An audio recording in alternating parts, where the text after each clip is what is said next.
What's up, ladies and gentlemen? Hopefully y'all doing good. Hopefully y'all staying blessed like always. If you're asking me, I'm good. I am very good. And today we are talking about David and Goliath fight. I'm going to read a little bit of it because, trust me, it's a lot more, but I want to read a little bit of it. But today, the reason why I'm talking about this, okay? The reason why I'm talking about this is because a lot of us have Goliaths in this world. And as a kid, right, reading about David and Goliath, I always thought, like, it was a fight. Like, I always thought, like, it was only about physical fight because, a person way bigger than you and you're the underdog and, everybody think Goliath is going to destroy this man. And David's small, the weak, the youngest out of his family, all these other obstacles on him, right? So I thought, like, growing up, reading about this, like, I can face the odds. I can beat people bigger than me, right? But it's about that, okay? That is a part of it. But it's truly about a spiritual battle. It's crazy how so many times, like, the weapons against us look like they're going to prosper, and they don't. But David believed in God so much that he knew he was going to win. This battle was not, literally, he did not think about losing because he knew that God would power him through this. And this is truly a spiritual battle. This is truly more of a spiritual battle than a physical battle. Because it shows that if you keep God in your mind, if you go through the obstacles, go through the challenges, you keep God first, you truly pray and believe in God, and you believe that he will deliver you through these things, guess what's going to happen? God going to get you through it like always. 1 Samuel chapter 17, verse 45. And David said to the Philistine, "You come to me with the sword, with the spear, and with the javelin, but I come to you in the name of the Lord of hosts, the God of the armies of Israel, whom you have defied. This day the Lord will deliver you into my hand, and I will strike you and take your head from you. And this day I will give carcasses of the camp of the Philistines to the birds and of the air and the wild beasts of the earth, that all the earth may know that there is a God in Israel.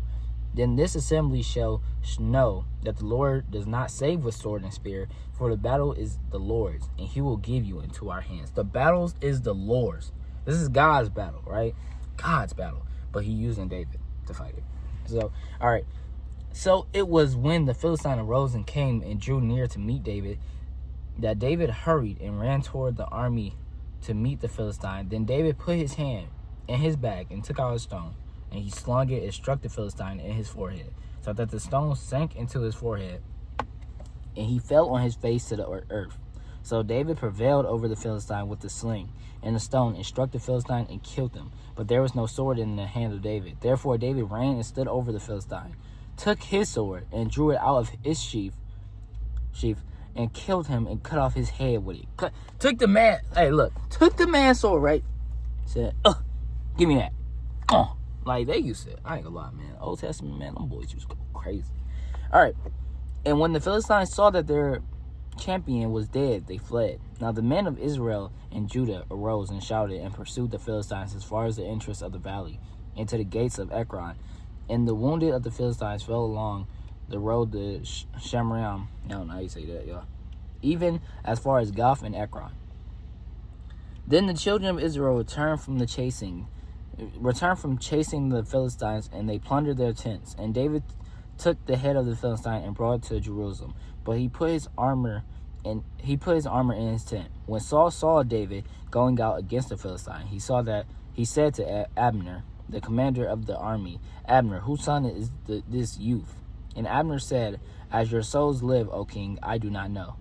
So the king said, "Inquire whose son this young man is." Then as David returned from the slaughter of the Philistine, Abner took him and brought him before Saul with the head of the Philistine in his hand, and said to Saul, and Saul said to him, "Whose son are you, young man?" So David answered, "I am the son of your servant, Jesse the Belemith." And, I'm going to leave it at that for right now. But I ain't gonna lie, a lot of stuff happens right after that. And I truly didn't know that. But just for another reminder, this is one of the most classic stories of all time. One of the most classic, beautiful fights of all time. And the reason why I love how I can read this now and like how my perception and my perspective on this changed, because I always thought it was physical, but it's truly spiritual. A lot of us are truly going through spiritual battles. And God is saying, believe in me. Trust that I will make, God needs all the faith, Even though a little faith can go a long way, trust. But a lot of times when we trying to face these obstacles, when we trying to face these challenges, God needs our trust. He needs our faith. He needs all of it. And we know, at the end of the day, we know that God's going to work it out. You know, a lot of times people, obviously, I haven't felt, I went through this, but my mom definitely asked, you know, you don't understand how you're going to get enough money for rent. You don't know what you're going to eat at the end of the day. Other things that, and other struggles that people go through, but it ends up working out. God needs your faith. God needs you to realize that you are strong. But you can do anything when you are powered through God. So truly, it's a lot of us going through spiritual battles, and we're going through physical battles, and we're not giving God his full trust that we need.